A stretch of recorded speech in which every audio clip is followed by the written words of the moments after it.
So I'd like to get into today's broadcast, and I want to talk about the details of how our current mayor of London has failed our communities and our younger generation. Again, I want to see your comments below. I'll be going to them in about 2 or 3 minutes, but I want to tell you the facts.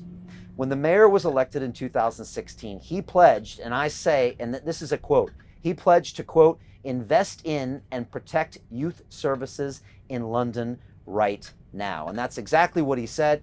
He promised that he would make London safer, but instead, the mayor has massively cut spending.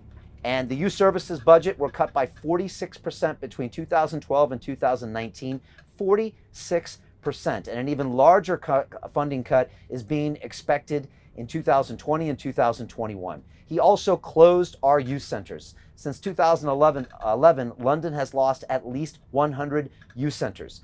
And the number went from 234 in 2011 down to 130 youth centers last year. That's a net loss of 104 sites. No wonder we are suffering from problems. More than 560 youth workers have lost their jobs. And guess what?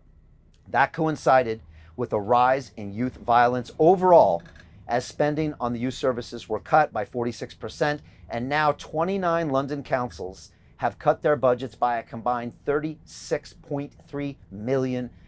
Imagine that money being taken away from your community centers and helping the youth. And yet the mayor wonders why he's just had his 100th teenage murder on his watch. And guess what? There's more projected cuts to come. And this just shows this serial failure by our current mayor, because this is what I believe. I believe the current mayor doesn't care about our communities. I believe the current mayor doesn't care about our children, and I believe the current mayor never intended to keep his promises. And I ask you this, how can we believe anything he says to us? And it's our future, and we need to take ownership of it. So again, I want to go to your questions right now. First of all, tell me, what borough are you in, and what is the question you want to ask me? Next, I want you to answer this question, and it's a hard question. Do you think the mayor has failed our communities and younger generation by slashing the budgets and breaking his promises, and why? Do you think it was right for the police to detain us, to fine us, and ban us from campaigning last Sunday?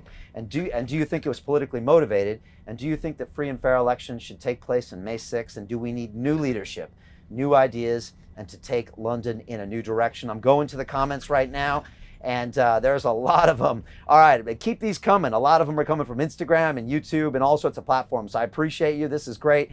A couple quick ones from Instagram.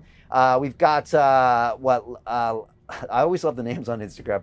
Lev Dinino says, quote, what influence does the mayor of London have on 10 Downing Street? That's a great question. You know, the mayor of London is the mayor of one of the biggest cities and most important cities in the world. That leadership role is so important. So a lot of people say, well, the mayor has budget and control of the Metropolitan Police, which is true, of the Transport for London, which is true, but he doesn't have control of this or that. But it's a major leadership role of the 9 million citizens in one of the greatest cities in the world. So the mayor has a lot of power. And when we all decide on May 6th that we want new leadership in that office, we have power that can influence Downing Street, that can influence even major cities around the world. So we have a lot more power than you think, and we have a lot more power than just a mayor of another city, because London is so crucial and it's such a massive part of British GDP, of British tax revenues. The city of London, you know, is massive. And so we have a lot of power and control, and if we have the right ideas, we can literally bring the entire country with us on this new journey. I've got PD Sprintings on Instagram, says, be tough going forward, Brian, and win. And we will. We are very tough around here, and we try not to stop. That's why we're here on a Saturday working with you. I've got Luke on Instagram saying, hi, Brian, I live in Cambridge. What would you do to challenge knife crime? As Khan has done an awful job so far, and people's lives are at risk. Good luck with your campaign. It's a great question, Luke.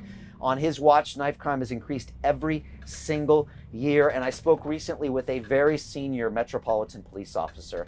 And he said quite simply, we need this, Brian. We need more police on the streets, which I agree. We need better training for our officers. But also, you can't blame the police for knife crime. When teenagers are killing other teenagers, it's not their fault, it's our fault. It's something we haven't done. We have to invest in our communities. We have to give our communities solutions so our children have something to do between the hours of 3:30 p.m. and 8:30 p.m., maybe when they get out of school, when they're going to school, and when their parents come home at night. I have solutions for that I want to show you today.